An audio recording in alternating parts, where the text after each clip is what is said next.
Daghang salamat, Brother Tito, sa very generous na introduction of maayong hapon sa tanan, brothers and sisters. Inyong abang lingkod dito sa Cebu, member din ng Co-ops for Christ, Cebu Co-op. So, ang ato topic assigned to me this afternoon is Remedial Business Management. Nga naman, no? Why the need for Remedial Business Management? This is very timely. Yung pandemic came like a thief in the night and caught all of us unprepared. COVID-19 has exposed the weaknesses of all businesses across all industries, banks, hotels, resorts, restaurants, lockdown after lockdown. Business were closed, and this closure of everything has triggered an impact to capital so huge, a lot of them went bankrupt.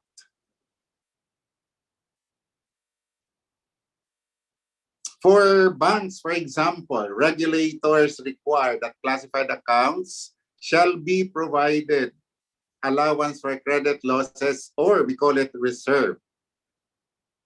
Just imagine, if your outstanding loan is $1 million, then you are required to book another million as reserve. How does that impact your capital? So this reserve translates to huge expenses, which obviously hurt the bottom line of all businesses. Obviously, our own co-op lending operations suffered losses.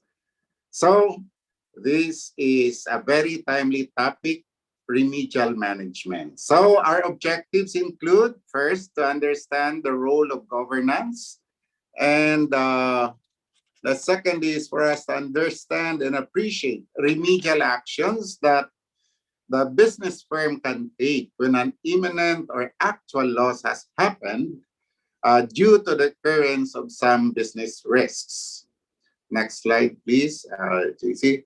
Then the next is to know the means for optimum protection and type of our assets through timely remedial or legal action.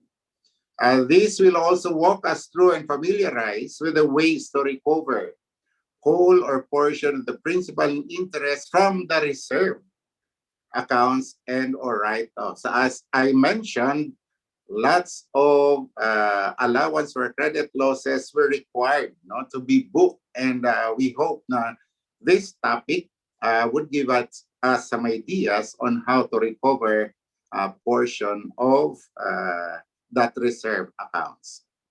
Next slide, please, brother. Okay, so let's define this remedial management this way. This is the art of undertaking specific measures necessary to correct the flaws in business processes, as in credit process, in order to enhance collection or recovery of distressed accounts. So this is not only looking into the distressed account, but the total operation systems of the business. Remedial management also addresses the weakness of the business process so that severe operating problems may be avoided. So this can also be proactive. Next slide, please. So we talk about business risk management process. It starts with understanding our own products and services, including our market. From there, we identify, analyze, and measure inherent risks. Then we go to monitoring, controlling, or you call it management, and reporting of business risks. Next slide, please. So again, as mentioned earlier by Brad Pito, last Friday, Brother Deal discussed 5 risks, namely strategic, operations, financial, compliance, and reputational. In fact, other risks are there. Let's add to that list the credit risks. Remedial management looks into the total business operations, from governance, management, and supervision to the systems and procedures including compliance to regulations and laws to ensure that profitability is achieved while the company delivers to the satisfaction of all stakeholders. So it is my hope that after this talk, you may be able to appreciate your latest audit results and be able to initiate your co-op's risk self-assessment. So let's go to governance and remedial management. Let's first talk about the role of governance. So governance encompasses the system by which an organization is controlled and operates, the mechanism by which it and its people are held to account. So businesses like co-ops need corporate governance. Next slide, please. So when we talk of governance, we also go through the ethics, the risk management, compliance, and the business administration, which are all the elements of governance. And if we talk about governance, we talk about good governance. Next slide, please. So good governance is expected of the BOD and operations management. So we have to put the infrastructure into the business, into the co-op. So an effective risk management system has to be in place to ensure that the assets of the business or the co-ops are protected. Next slide, please, brother. Sorry. Good governance requires that the directions, the goals of the business are clearly defined. Ito yung sinasabi ni Brother Tito na susunod na topic will be strategic planning. So strategic plans, annual plans, budget are prepared. From there, we have to communicate it to all of the staff, to all the stakeholders. It is very important that everybody understands or understood and embraced these plans and daily tasks for them to be able to do their share in the attainment of the goals, the profits, targets, and the business or the co-op's mission and vision. Again, another importance of good governance is that fairness, responsibility, accountability, transparency among the stakeholders are being highlighted and promoted. And another benefit of this is good governance builds and enhances confidence among the business owners or co-op cooperators. Good governance can motivate members of the co-op to put in more equity, patronize the products and services, or even increase their deposits with us. Next slide, please. So when good governance is at work, discipline can be easily enforced, especially when policy systems or procedures are working. In lending institutions like the cooperative, the tone at the top is very important. Imagine if a DOS3 account defaults, what message are we sending our members? So it's a negative message to everyone if we as leaders will not be responsible to honor our obligation. So again, good governance requires that the management and staff are sent to trainings for them to be able to perform their roles efficiently. Seminars not only and trainings not only to comply with the regulatory requirements, but of course to provide the necessary confidence for them to be able to effectively, efficiently perform the assigned tasks. Next slide, please. Again, remedial management starts when BOD meets regularly to monitor the results of operations, address the issues that may hinder the realization of the co-ops or the business goals. Some indicators of poor governance are the following. Again, poorly maintained assets, demoralized staff, long overdue, uncollected receivables or loans, and unpaid payables, among others. The next slide, please. Okay. Next slide, please. So let's talk about remedial management and the credit facility business. We're done with governance, okay? Then we proceed to the credit process. Okay, so when we speak of the credit process, we speak of credit risk management system, which is a major component of risk management system and a big remedial business management tool. This is obvious for those engaged in the credit business, like most co-ops that have loans as the only major revenue source.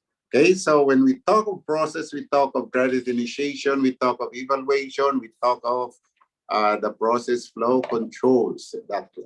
Let's start with credit initiation. This process involves the marketing of the products and services of the co-op or of the business to new borrowers or additional loans to existing ones, especially for the co-ops that are close by. Okay, so the only way to expand our portfolio and to increase our revenues is for us to be able to uh, increase our number of borrowers, or existing borrowers could apply for additional facilities. So the second is the evaluation. Here we talk about a very familiar 5 C's of credit. Okay, so again, the capital, the capacity, collateral, condition, and character. These are the 5 C's of credits, which we are very familiar with. And to ensure that we have some appreciation of these 5 C's, we need to know the capital by doing some visit to the project sites, knowing the suppliers of the borrower, the market of the borrowers, and even the employees of the business, could give us an idea how well capitalized is the project of the borrower. Then we proceed to the capacity. Check about his deposits, maybe in banks, in the co-op, employment status, the business, how's the business is doing, other sources of income in case, and more importantly, the borrower's capacity to manage the business. It's very, very important. Personally, in my own evaluation of capacity, I always give value to the capacity, management capacity of the borrower. Of course, there is always this collateral. While we appreciate how valuable the quality, the liquidity, the cleanliness. That's why we put it here, the liens of the collateral. Others say that feasibility should be considered ahead of the collateral. But again, collateral could include also yung mga liquid assets like deposits or other investments of the borrower. It is very important that we have the quality and very liquid collateral to secure our exposure to the borrower. Sorry.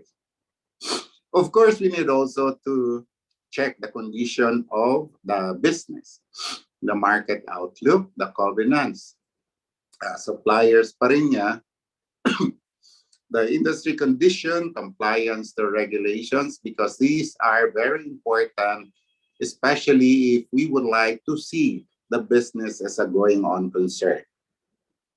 And character. Today, credit rating of borrowers is very, very important. If we are to do some credit scoring, character should be given the highest score or the biggest weight in order for us to determine whether this is a good risk or a very high risk. So checking on the credit and repayment history of the borrower, trade verification is very, very important. That's why I say in credit scoring, I put high weight or a huge weight here in character. Okay, that's all for the evaluation. Let's proceed to the process flow. A moment.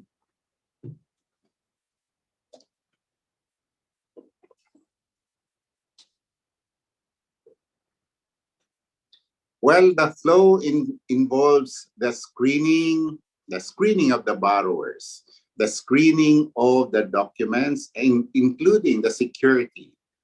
Then we proceed to the data collection in relation to the applicant, the borrower, data collection on the performance of the business. So we talk about CI, BI, financial statements, and even collaterals and other securities that the borrower uh, has to offer.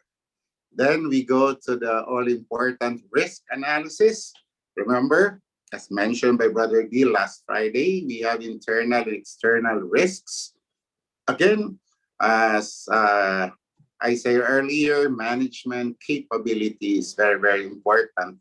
For me, as analyst of risks, then the market. Oh, imagine the effect of COVID-19 to the market. Hanggang ngayon, hindi pa tayo nakaka-recover. And sabi nga ni Bradil kanina, oh, this is the new normal. And we have to tread some uncertain of the market because of this is new to us. Okay, so tingnan din natin yung mga profit margins, tingnan natin yung mga sinasabi niya na competition, tingnan din natin yung mga suppliers, no? Tingnan natin yung kanyang compliance to regulations. Baka naman hindi yan nagpa-file ng kanyang ng mga taxes o kaya hindi siya nagbabayad ng mga SSS ng mga empleyado niya. Those are some risks that could create some problems in the future. Okay? When all this is done and we feel that we are very comfortable, we say that this is a very good risk. Okay, so let's proceed with the preparation of the credit proposal. Okay, in the credit proposal, it is very important to highlight, again, the feasibility, success factors, how much do we earn in this particular transaction. Yun yung nakalagay doon. But again, as part of the control, it is very important also to highlight ano ang mga risks na nakikita natin. And when we say it is a good risk, ano ang mga mitigating measures that are available para masabi natin na this is a good risk. When all these are done and we say, okay, this is it. Kikita tayo dito, mababayaran tayo rito, then let us prepare the proposal and recommend for the approval of this loan or this transaction. Okay, so nakapagpahiram na tayo. Let's proceed with the controls. Next slide, please. So, in the controls, ang dami na nating ginawa, analysis, screening, everything. Again, this process is part of the remedial action. Sabi natin kanina, it does not have to be doon na lang sa distress account. We can do this remedial action by being proactive. Nandoon pa lang tayo sa credit process. So again, another area of remedial action that we can do proactively is in the credit administration aspect. We have to ensure that after natin na-release ang loans, now we have to check that all the files are properly taken care of, kompleto, lahat ng liens, annotated, collateral documents, nandyan sa atin and are secured. All covenants are signed. Licenses are updated. Registration and financial statements are updated. Well, tell you, these are very, very important, especially if worst comes to worst, that we proceed with filing of legal cases. Walang silbi itong mga position natin as a lender kung hindi ito kompleto. Wala tayong pagbabasihan in filing our claims against the borrower. So that is how important credit administration is as part of the control process. Then, of course, we do have to manage our collection. First, alam natin sa sistema natin how soon the statement of account should be sent. It should be ahead of the due date. Another is visit, call the borrower regularly and document all these calls. Doon natin makikita yung mga issues, mga problems, pagka nakakausap natin siya, nabivisit natin yung business, ang mga empleyado, and these calls, no, should be on file also. Dito makikita din natin during the visit na, remind natin sila about their checks due on next week. Tingnan natin yung kanilang mga finances, mapupunduhan ba ito o hindi. So this collection management is also very, very important to anticipate, no?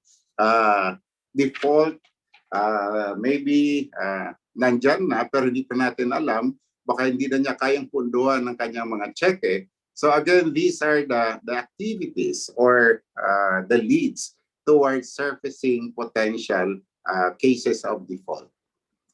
Okay, so from control, we go into my favorite topic, the credit review. Why my favorite topic? This is the department which we started sa land bank when I was growing up in my career as land banker. Okay, so this credit review checks on how effectively the controls are carried out, from evaluation, documentation, everything sa administration, doon sa may collection management. May mga checks and balances tayo, o pwede mong sabihin na meron tayong sistema, but kung hindi napa-follow up, hindi na supervise, kung minsan tao lang tayo, may nakaligtaan tayo. Okay, so ano naman ang mga basis natin for saying na effective yung ating mga controls? Of course, tanungin mo yung past due rate. I remember yung ating, I was regional head sa may Cebu, somebody told me, hindi ka marunong gumawa ng pera. How is that? So, tinanong ako, anong past due rate mo? Oh, it's less than 1%. Okay? At that time, ang branch banking at saka ang lending operation, isa pa. So, how is that? Di ba? Kayo ba naintindihan ng tanong na kung ang iyong past due rate is less than 1%, hindi ka marunong gumawa ng pera? Okay, sabi ko, how is that? Magkano daw ba ang iyong penalty a month kung na-past due ang account? 2% a month. Ay magkano ang interest rate mo? 6%. So 6 plus 2 times 12, 24, that's 30% a year. Instead of just 6% a year. So ibig sabihin, wag ka mongolekta daw para mas malaki ang income ng bangko. But it does not work that way. Our way of checking that controls are in place is for us to be able to say now, our past due rate is less than 1%. But I understand he was kidding, but he has a point, no? Pera. Okay, so anyway, so during this credit review, nakita na natin yung mga documents properly signed, updated, yung mga lisensya are updated, especially for term loans that matures more than 1 year. Ito, importante talaga itong credit review. At dito rin natin makikita, dito sa credit review, pwede ma-surface yung mga issues that may have caused the defaults on specific accounts. Kagaya ng sinabi ko kanina, pwede kasing may mga business reversals, may mga issues doon sa business na hindi natin nakaka-capture sa pagbasa lang ng kanilang documents, but visiting the project site or the office mismo, makikita natin, may problema sila sa collection. So paano nila mapupunduhan itong kanilang check-in na due na next week? So these are the issues that kailangan natin talagang ginawa na natin ng tamang controls, but effective ba siya? So this is the role of credit review. Okay, so we talk a lot about this process. credit process. And what is this? We add to the list of risks. Next slide, please. And we call this the credit risk. And I think, okay, ito yung pinaka main menu natin ngayong hapon. This is defined as the risk arising from borrower's failure to pay principal and or interest at maturity date. Ito naman ang talagang tinamaan ng gusto dahil sa COVID-19. Okay? So there are two potential problems dito. Bakit nagkaroon ng credit risk? Of course, wag muna natin pag-usapan yung ating COVID-19 cases na lockdown lahat at nabago ang pamamaraan ng pagnenegosyo. Let's talk about borrower's deficiency. Okay? Again, nakita natin baka doon sa ating pag-project ng kanyang cash flow, hindi rin natin napansin na verify, na analyze ang kanyang mga other expenses. Hindi natin nakita yung mga other risks like meron siyang borrowings from outside, meron siyang mga decision which could really hurt ang kanyang revenues, ang kanyang cash flow. Hindi natin nakita yon, no? So, may kulang.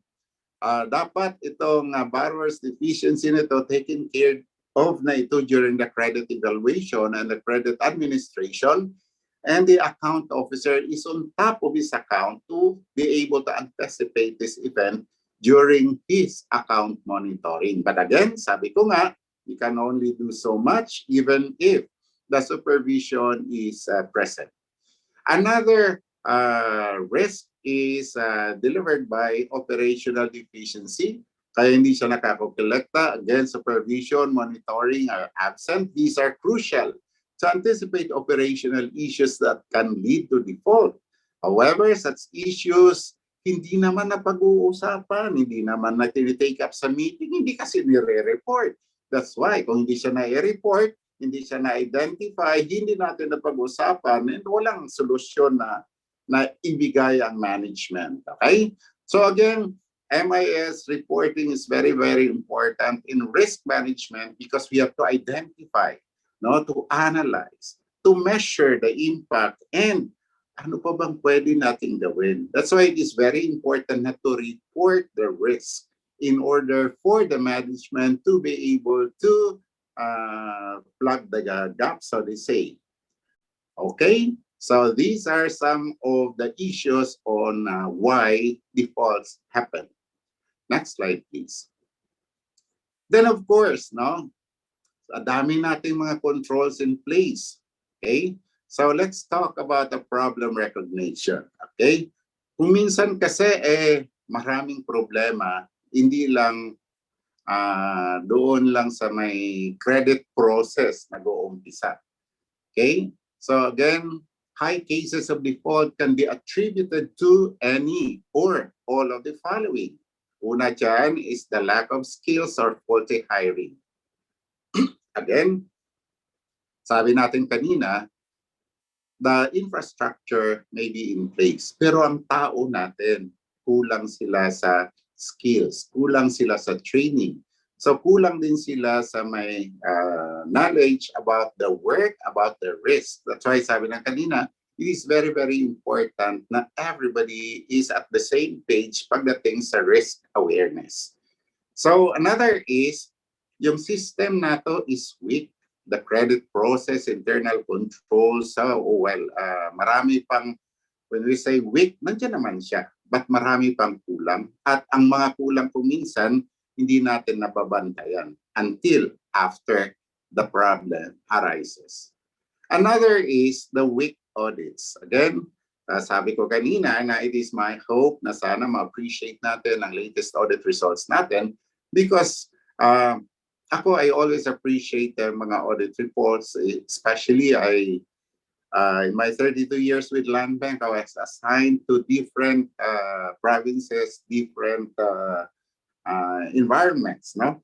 The first thing at unang-una kong hinahanap is ano ang latest na audit. Nasaan yun? Okay? Bakit yun yung inaano ko? Nakikita ko na importante para sa akin para pag on board mo, alam mo nasaan na ang mga tao, ano ang problema, ano pa ang mga kailangan gawin, all those stuff, parang makafocus ka na kaagad kung ano ang mga kailangan mong gawin at ma-prioritize mo. Yun yung importance ng audit reports para sa akin as a manager. Oh well, again, deficient MIS could really contribute to mga poor management or poor governance kasi sabi natin kung hindi naman nire-report, eh di walang problema. Eh di kung walang problema, wala ka rin gagawin, wala ka rin ginawa. But sabi natin, because hindi lang natin na-identify kung ano talaga ang root cause ng mga problems sa ating operation. So again, sabi ko, these things, may ano siya, MIS is very important sa mga decisions, sa management audit results. For me, I always start my risk self-assessment seminar with reading or give me your audit results and I tell you exactly where you need not to focus all your energies. That's how I do that. I do my trainings, okay? So credit process, internal controls, they are all there. Again, we have to check if they're working or not. But para sa akin, importante din ng training. Alam mo, isa sa mga seminars na inaano natin na for us to become a leader is for us to be able really to develop people. Kasi sila ang pinaka-importante natin result. Kung wala silang commitment, kung wala silang motivation, wala silang skill, oh goodness gracious, sayang ang oras, sayang ang binabayad, and syempre ang business nato is affected. That's why sabi ko, if you can train people, make them leaders themselves, oh, you are a good leader. Okay, so dito natin makikita yung mga problems, no? Titingnan naman natin what else can we do, no? Kasi importante sa akin ito, knowing the specific risk would lead us to the appropriate intervention aron nga the risk may not happen. Okay, next slide, please. So the results of the credit review provide specifics that contribute to the default. Having identified the issues, the management is now able to take actions that are necessary to remedy the situation. Okay, so let's start with next slide. Into the credit remedial action, ano pang magagawa natin? Nangyari na ang nangyari. Okay, so here's the possible credit remedial actions that we could do. Okay, let's start with restructuring or refinancing. Dito, okay, restructuring kahit na current pa yung account mo. Okay? Kahit current pang account mo, but you, in the course of your visit and monitoring, nakita mo hirap na siya makapagbayad sa kanyang amortization. Hirap na siya makamit sa kanyang obligation for reason, one, another. Nakita mo na ang revenues are not coming. Nakita mo ang kanilang products may problema. Nakita mo yung gano'n-gano'n. We don't have to wait na ma-pass due ang account before we offer restructuring. Okay, so let's take an example here of cash flow. The revenues are dwindling. Okay, ang daming competition na dumating. So ngayon, anong gagawin mo? Okay, so meron pa namang eagerness itong borrower natin to really turn around the operation. So, temporary lang ba itong problem niya or makakabawi din siya sa susunod? Anong mga ginagawa? That's why management is important. Anong gagawin niya para magkaroon din siya ng laban sa kanyang kakompetensya? Okay, so cash flow lang ang problem mo, sabihin natin, ay ibaba natin ang iyong amortization. By ibaba ang amortization, what do we do? It's either na, okay, titingnan natin yung nangyari sa mga bangko nung nag-COVID-19. Sabihin ng central bank, wag muna natin bayaran ang ating first 3 months na interest. No, principal lang muna bayaran mo. Yung interest, move natin dito na lang, mga hulug-hulugan mo na lang sa the next 6 months para na lang may breathing space ka dahil nga yung iyong sales went down. So dito, when you reduce the amortization, it could mean longer term. Ibig sabihin, instead na say 10,000 a month ang iyong amortization, ngayon nagkaroon ka ng cash flow issues. How long?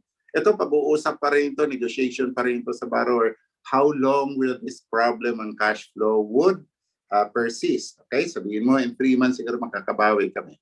Okay, so pwede naman na short term pa rin siya, no? 1 year pa rin siya, pero i-structure natin ang iyong amortization in a way na ang first 3 months mo is reduced, ang kanyang portion ilagay natin doon sa mga later months bago mag-due ang kanyang account. So those are some ways of really giving breathing space to the business. Okay? So sinasabi natin dito is the default is real. The business has a good chance of recovery. So we need to reduce or defer the payment for the next months to allow the business to recover. And even BSP issued relief measures to suspend interest rate, and nagbigay pa sila ng option for banks to book the additional credit allowance for credit losses for the next 5 years. Kasi alam nila dako o malaki ang impact ng reserve, no, o allowance for credit losses sa financial statement ng mga banks. So sabi nila, wag ninyo i-book one time, i-book ninyo for the next 5 years. So in the same manner, para sinasabi din natin, regulators do the same, tayo na lender, we could also look for ways para naman hindi magiging past due ang ating borrower. Hindi ko na lang ibabalik yung sinabi ng kausap ko, hayaan mo mag-past due para laki ang income natin. Sabi ko, no. That's not the way we do business. Okay? Sige. Then after the restructuring or refinancing, we go into collection incentives. Pwede itong in-house na may ibang bangko, but it's not practiced by all. Parang meron lang tayong mga bangko na they provide incentives to their collectors para lang magiging masipag mangolekta. But another way of doing this is to hire agents to collect for you, but you have to pay commission. Okay? Then the next action that we could do is to foreclose or dasyon in pago. But again, dito importante talaga yung timeliness na sinasabi natin. It is possible that yung ating borrower have other obligations aside from us and are running after also their collaterals with us. That's why timeliness is very, very important. Again, dito kailangan din natin yung update ng ating CIBI. If you could do some policies yearly, others every other year. Why is that important? Kasi kung minsan in the course of time of doing business, ay nakikita natin na may mga na-acquire pa rin sila na mga other assets na pwede nating i-attach in the course of our foreclosure. Especially kung nakita na natin na ang value ng kanyang collateral could no longer cover the entire obligation dahil sa penalties and interest na nag-accumulate. So, attachable assets is very, very important for us to cover ang ating exposure doon sa project, sa may project na yon. The fourth is, ito sinasabi natin parang ito palagi yung last recourse natin, collection case. Kasi may expense din, additional expense din ito sa may bank, no? But sa mga serious na borrowers natin, sa mga serious na businessman, they are so averse with legal actions filed against them for one reason, ang kanilang credit rating will be, well, damaged. Dito permanently. Okay, so ngayon, with the online availability of information, we do CIBI, we do the CI online. So, default lang nga sa credit card, di ba? Default lang doon sa mga car loans natin could really impact ang credit rating ng isang borrower. So again, sabi natin, if you're a serious businessman and you value much, no? Yun lang kasi ang iyong pinanghahawakan na isipin natin na kung walang bangko, walang po magpapautang sa atin, patay negosyo natin, ayaw nila na meron silang kaso. So, kung mag-file tayo, syempre, mabablacklist na yung ating client. Okay? But, all else, ginawa na natin, hindi pa rin tayo nakakakolekta. We need also to manage our own loan portfolio. That's why we resort to writing off of bad accounts. Okay? So, writing off of accounts is done only after 100% of the outstanding obligation is booked in the reserve. Kaya yun yung sinasabi natin na kailangan pa rin natin makakolekta doon sa mga written off accounts natin, isama pa rin natin sila sa ating mga kokolektahan. All collections na nakuha natin dito sa written off accounts are booked as income. So it is, again, sabi natin, written off is resorted only if the whole, at least the principal obligation is covered by reserve. Okay. Sige. So again, let's proceed to the topic number 3 nato, which is finance and remedial management. Bro, paki-proceed sa ato definition. Finance, no? Sabi natin, it is our responsibility in the management to make the co-op operations profitable, or any business for that matter. Not only because, no, sa co-ops especially, they are given, or we are given the honor and privilege to serve the needs of the members, but also because we are also owners ourselves. So yun. So then when you talk of finance, we talk also of the assets of the resources. Next slide, please. For one, sa co-op kasi limited lang ang ating resources. Sabi natin, sources of capital, very limited to the capacity of the members to contribute to their equity or capacity to save. Thus, increase in our assets hinges largely on the retained earning.